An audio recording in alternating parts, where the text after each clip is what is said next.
O Lord my God, when I in awesome wonder consider all the worlds I have. Today is November 21st, 2008, and I am in the home of Dr. and Mrs. Johnstone in Moscow, Idaho. I am conducting a Veterans History Project interview in conjunction with the Library of Congress. I'd like to introduce Dr. Johnstone. Thank you so much, sir, for allowing us the honor of conducting this interview. Well, we'll enjoy it too. Also present in the room is Alice Hill, who is doing the filming for this interview, and Barry Hill, who is assisting. Sir, could you please tell us your full name? Lawrence Harding Johnston. And your current address, please. And our address is 917 East 8th Street in Moscow, Idaho. And sir, could you tell us where you were born and the date that you were born? Yes, I was born in Shandong Province in China on February 11th, 1918, and that just happened to be Chinese New Year's, which all our Chinese friends appreciate. I bet that meant good luck for the rest of your life. And sir, could you tell us in what capacity that you served during the World War II years? I graduated from University of California, Berkeley, just as World War II was starting in Europe. Our U.S. was not yet in the war, but I was at Berkeley. Ernest Lawrence was a great scientist and a leader of scientists. So he helped to organize new laboratories, a radar laboratory at MIT, the Los Alamos lab, and he knew all the scientists, so he was able to persuade them to come and do the work at these laboratories. And What years did you do this then? What years were you involved in these projects, in these laboratories? So starting in 1940 through 1945. Okay, all right. And I was working with Louis Alvarez, who later won a Nobel Prize, but not for any of this work. It was for discovering a lot of the basic subatomic particles with equipment that he designed. So we went to Los Alamos, to MIT first, Massachusetts Institute of Technology, where radar was being developed, and worked on several important radar systems. The most important that I was involved in was the ground-controlled approach radar system for blind landing of airplanes. Dr. Johnstone, you were born in China in 1918. What part of China were you born in? I was born in Shandong Province, which is at the base of the Shandong Peninsula, which sticks out in the ocean pretty much from that area. And I was born in a hospital in the capital of Shandong Province. Why were you there? Why were your parents in China? My parents were Christian missionaries in China. And my father had gone out as a missionary. He went to Princeton University and Princeton Seminary, and there was a great movement of pastors who would be willing to. There was a great missionary movement from Princeton and other seminaries at that time. Did you have brothers and sisters also? Were they born there also? I had a brother who was born there. My oldest brother, there were just the three of us, and My sister was intermediate, born on furlough in the USA. Oh. They had generous furloughs. And finally, I was born there. How long did you live in China? So I lived there till I was about 6 years old. Oh, and so you have strong memories of your childhood? Quite a bit, Uh-huh, yes. uh-huh. Reinforced with pictures that my dad had an excellent camera, and he made good use of it. When you came back to the United States, where did you live? When we came back to the States, we thought we were just going to the States for a 1-year furlough. Mm. So first we went to Bridgeton, New Jersey, where my mother lived, and met lots of relatives there. And then we bought a 1923 Model T Ford. And the folks wanted to give us a real taste of what the USA was like, because we were going to go back. Was that your first time to see the U.S. when you were 6 years old? That, Your first time home? yes. Okay. So I went to kindergarten in New Jersey then, but then we started out across the country in this camping in this 1923 Ford, and we had complete camping equipment. We would stop at farmhouses. There would be a sign, camping 25 cents. So we... Well, those were the Depression years also, weren't they? No, not yet. Not yet. Yeah, 1929. Not quite there. So then we traveled across the country, spent some time in Yellowstone Park, Oh, wow. and finally down the Columbia River and down through Oregon to California, where my dad's relatives lived. And When did he find out you weren't going back? so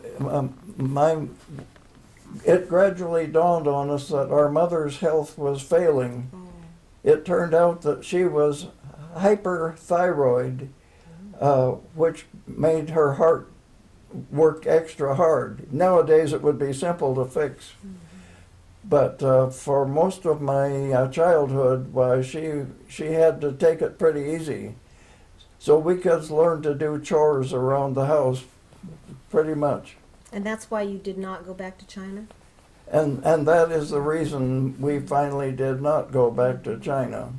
Did you stay in Los Angeles, in the Southern California area?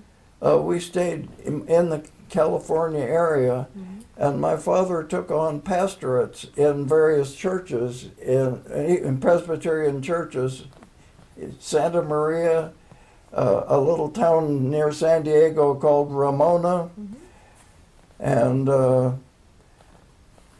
but finally the Great Depression descended, and the Presbytery of Los Angeles was not anxious to have unemployed pastors there. So during the Depression, he sold Fuller brushes house to house. And it was a terrible letdown to him. But he was a very cheerful person, and I didn't realize the burdens that he was carrying. So when the Depression hit, then you were about 12 years old or so, maybe 12 or 13. Do you have strong memories of the Depression years? I certainly do, yes. But the thing that I remember mostly was how cheap suddenly you could buy a bag of potato chips for 5 cents that had cost 25 cents before. And did you kids work also to help bring money in? Did you children work also, you and your brothers and sister? No, we did not. My folks had a certain amount of savings, and we were better off than than most of our neighbors. So, and my mother always said, "Oh, I'm going to make sure that you go to college. I'll sell my gas stock if I have to see that you go to college."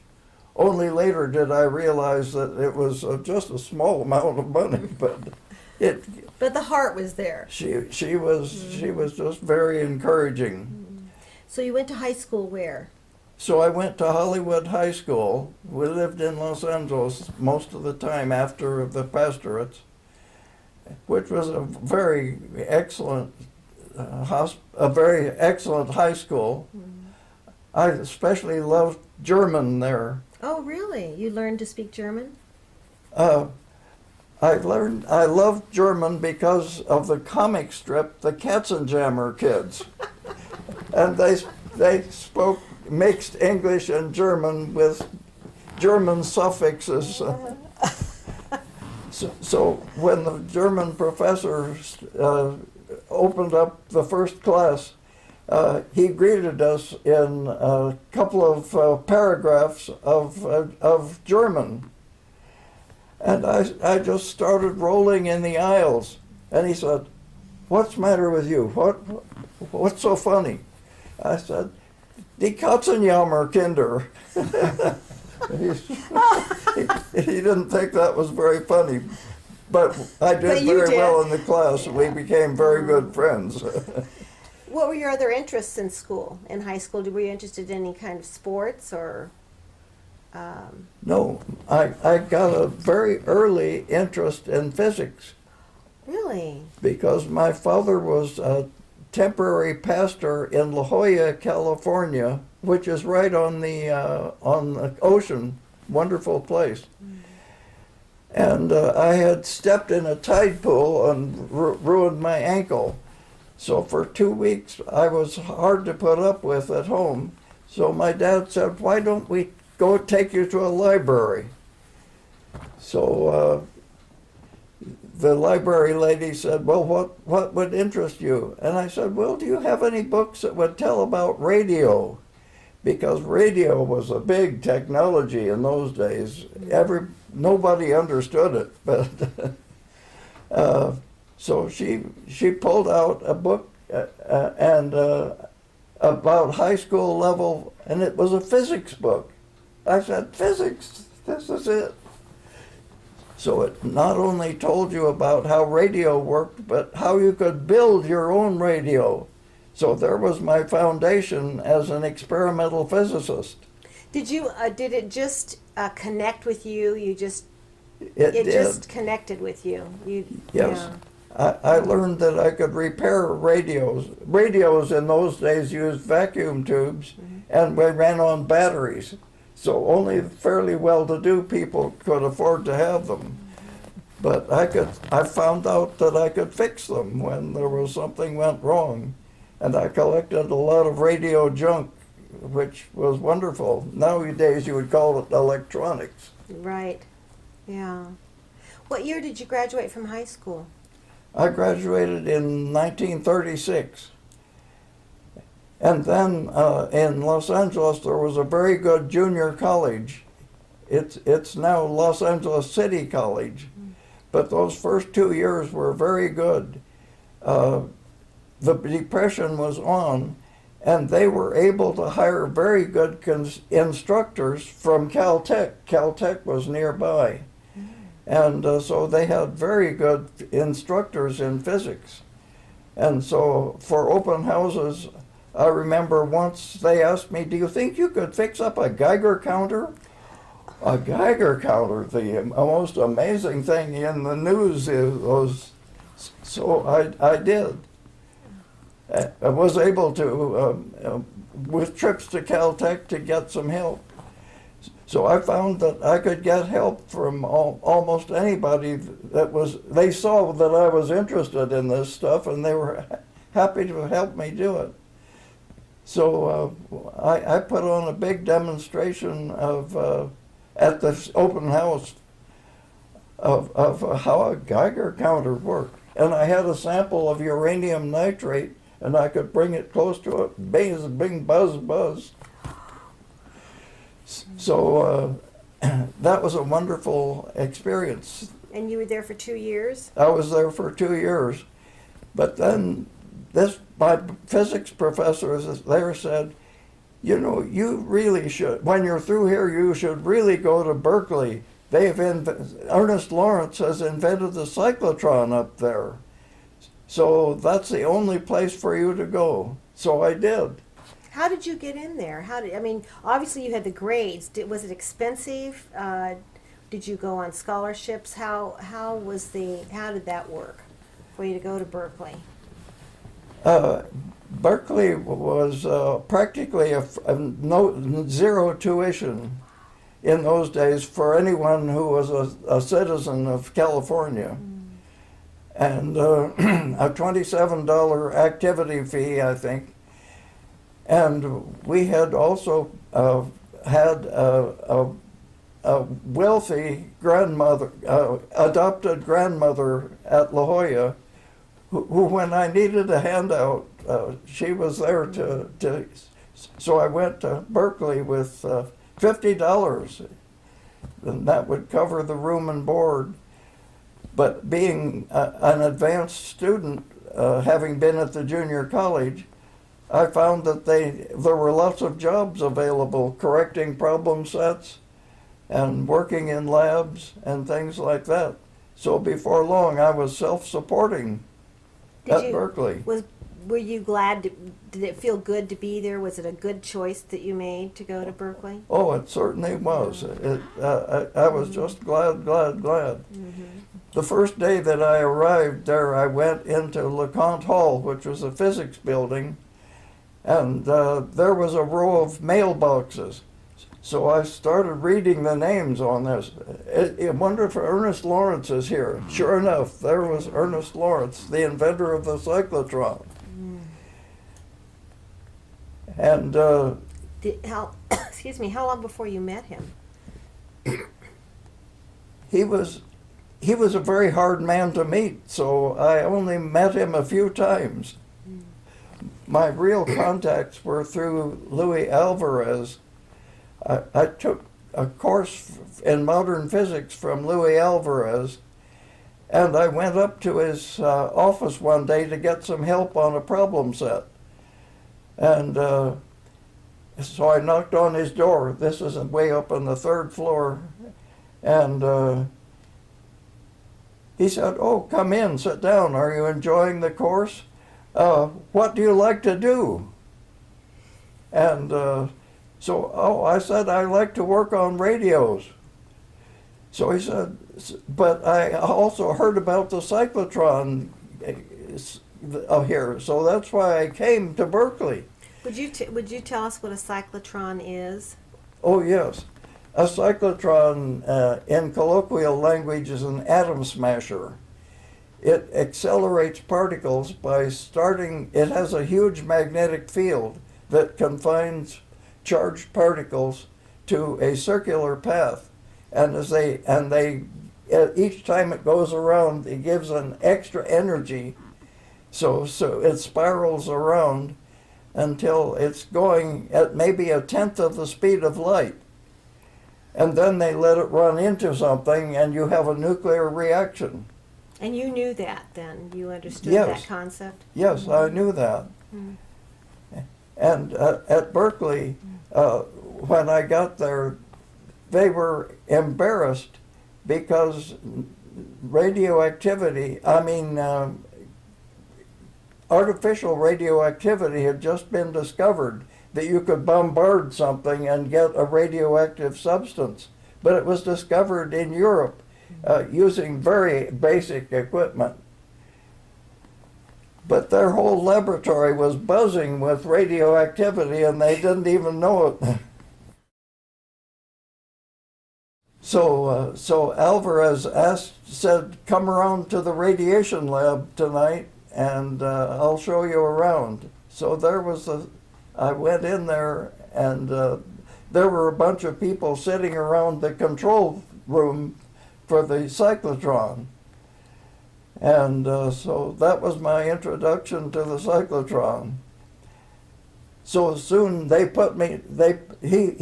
picked up that I was interested in radios. So they soon picked up that I could do electronics. So they put me to work right away for zero money, of course. But It was an internship, so to speak, with him, with Alvarez. it was not a formal relationship. It was just do it. If you can do it, we need 6 of these chassis built with 10 vacuum tubes in each one. But I knew how to put them together, and they discovered that I was very useful, and I was happy to be used. And this was within the first year that you were at Berkeley, that this all happened? This was the beginning of the second year. This the beginning of the second year. You were you belonged to a church when you went to Berkeley. Was there a church that you, because I believe you met your wife while you were there? Was it during this period of time It was. that you met her? Could you tell us about that? Yes. When having a Presbyterian background, I went to the main Presbyterian church, the First Presbyterian Church of Berkeley, and discovered that the pastor there had known my father. They were classmates at Princeton. So we had great relationships with each other.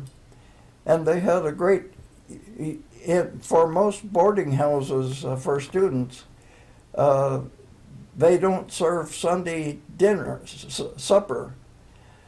So the church put on a Sunday supper for students, and that brought in lots of students. Oh, yeah.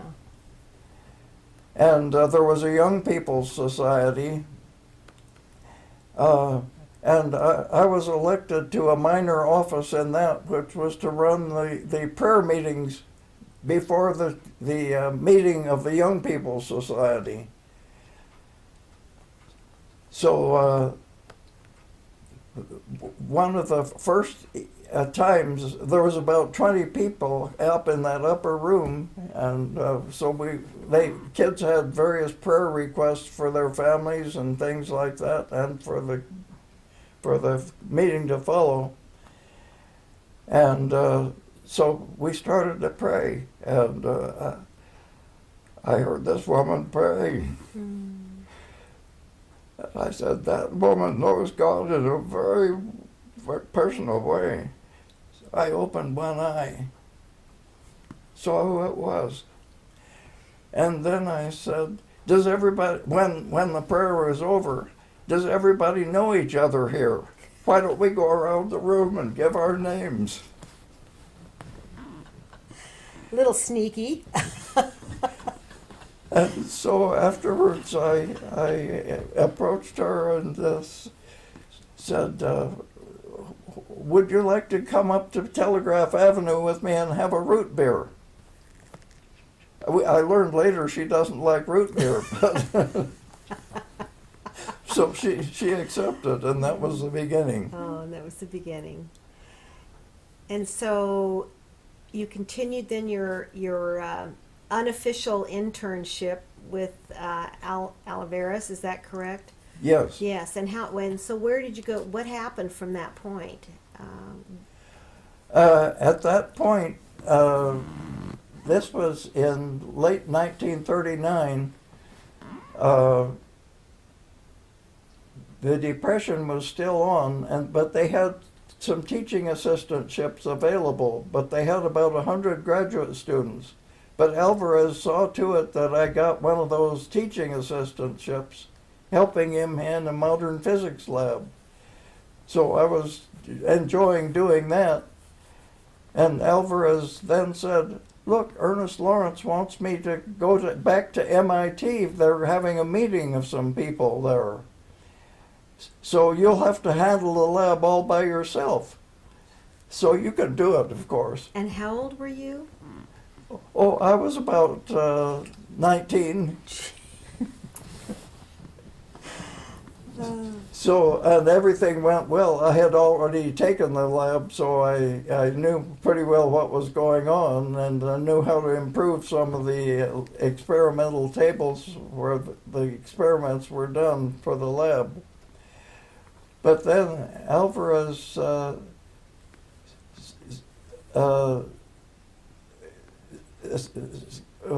sent back a telegram, "We need you at MIT, and I'm not going to come back." He was going to stay at MIT and he wanted you to come. Oh my word. Yes. What did you think? What did you think when you read that?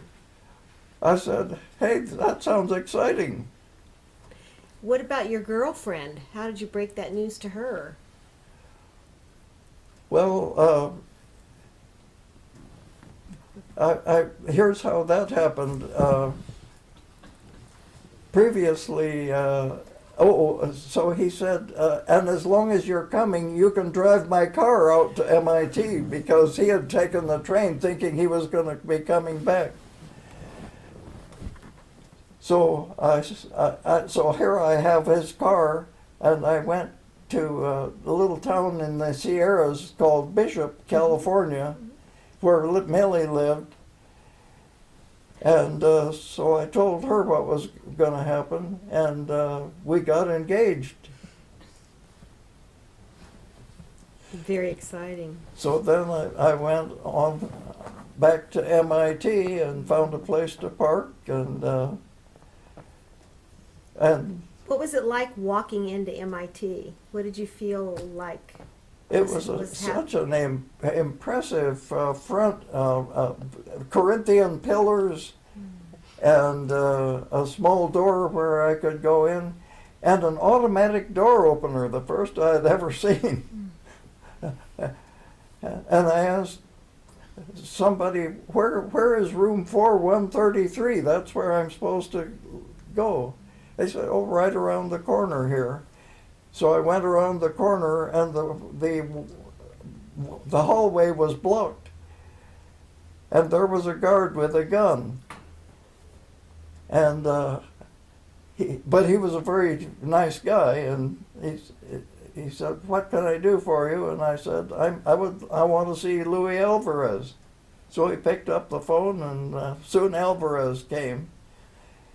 And Alvarez opened the door in this block of the hallway, and he gave a nod to the guard and brought me in.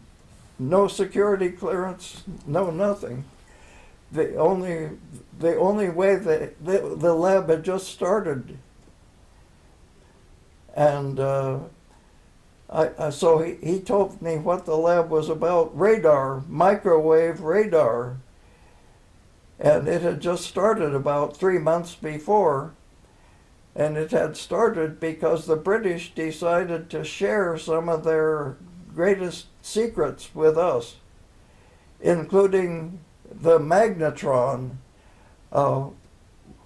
which nowadays people know that as what runs a microwave oven. But were you already familiar with this progress, or was this all new to you? All new to you? No, it was all new. Was it exciting? I mean, were you just so terribly challenged exciting. And Alvarez impressed on me, this is all very, very secret.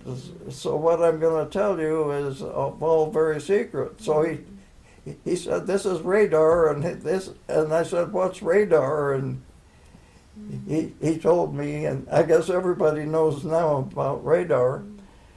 And so he put me to work right away, working on electronic things that were needed. And did it come to you pretty naturally? You learned it very quickly. Yes. Yeah. Did you ever have a sense, Doctor, that that your future path was really pretty well set in these scientific journeys that you were taking? I mean, they were so exciting. These doors were opening for you.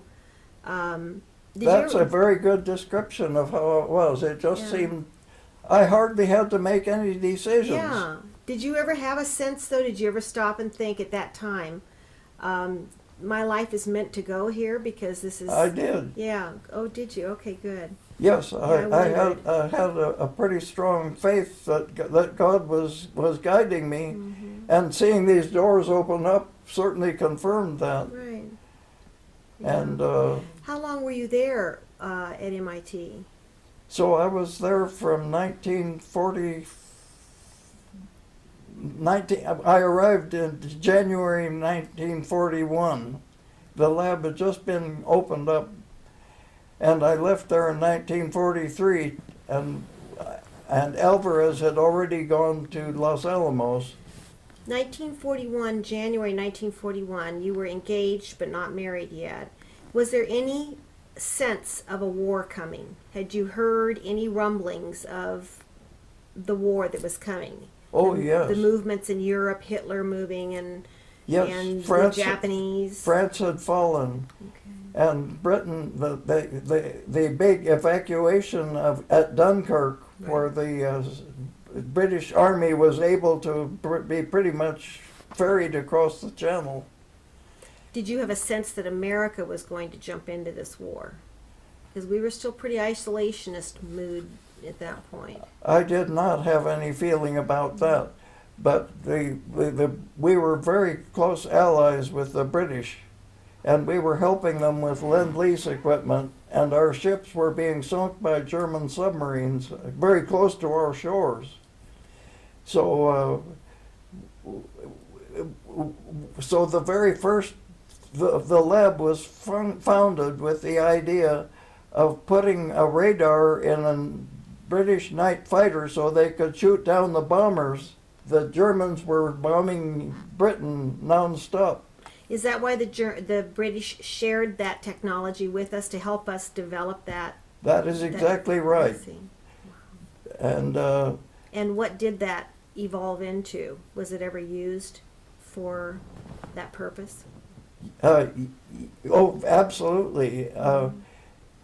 So the lab was founded to build a radar in a British night fighter, a Spitfire night fighter,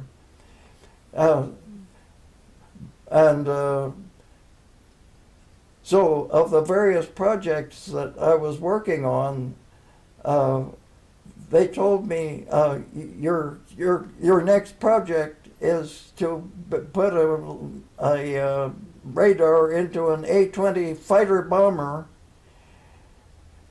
And I didn't realize it at the time, but that was the night fighter that I was to put it into.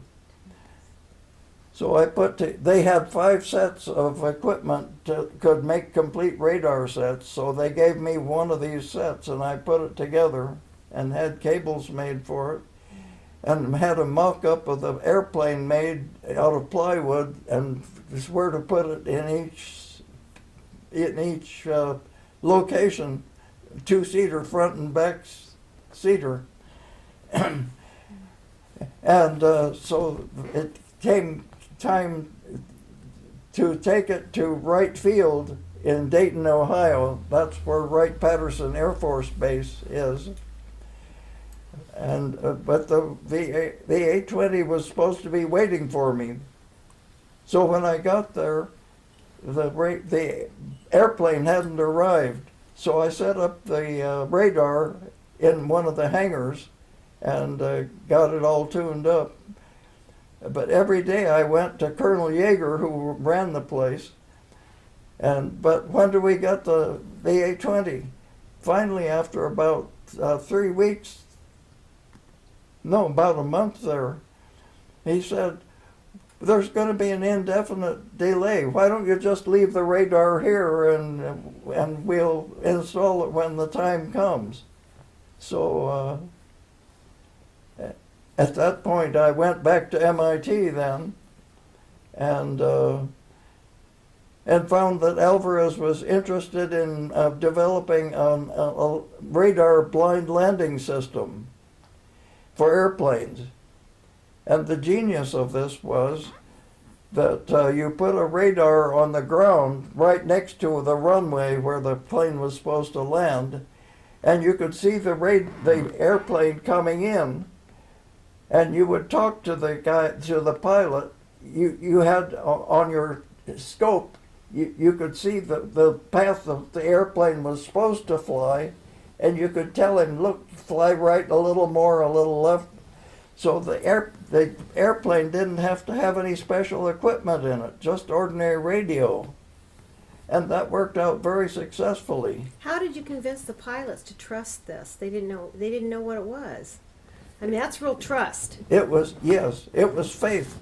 But faith grounded on facts. You could see the airplane flying out there, and you talked to him and told him, okay, make a left turn. Oh, you lost 50 feet of elevation in that turn. That you criticize his flying, and you would convince him you could see him. Okay. Wow. Were you ever present when it was used? Did you watch planes come in? We had a wonderful experience when we had our first radar put together. We took it to various naval air stations. We had a pilot and an airplane assigned to us by the Navy, and they liked the naval air stations. So we were at Quonset Point Naval Air Station, but in the middle of a snowstorm. So we had our radar parked beside a runway, and Alvarez was in talking to the skipper of the base, and the base said, we have 3 PBY flying boats that are running low on gas, and this snowstorm is pervasive. They can't land anywhere. Do you think you can do anything? So he must have given them a hint of what our radar could do. So he came running back to the radar set, and we located these 3 PBY planes, and gave them the usual runaround, flying that we can see you. We can't tell you how we can see you. And we brought them right in through this snowstorm. My gosh. What did they think? I mean, everyone that was involved, the pilots, the commander, the base, I mean, were they just astounded? They were. Yeah. But we couldn't show them our equipment. So Alvarez talked to them when they landed. He was a great personality and very much at home with flyers, and he was an amateur flyer himself. Flying little Cessna planes. But so he knew what he was saying when he was talking to them. He understood the cockpit and where they were. Yes. Yeah. So that was a great experience for all of us. That we saw that it would really do what was needed. And from there, it was just further developed and continues and developed into what it is today. Yeah. So soon we got it into manufacture. Who manufactured it? The Gilfillan Radio Company in Los Angeles. They got the contract. I don't know if you've heard of it. Probably not. No. But they had manufactured radios previously. But at the MIT lab, they had a wonderful group of businessmen in a business office that knew all the businesses in the country. And so they let a contract to this company to build these things. What year were you married? Were you and your wife married? 1942. So it was the year following the attack, then right after the attack on Pearl Harbor? Oh, it was before that. Okay. So that's another big story about how we got married so suddenly. But tell us about it.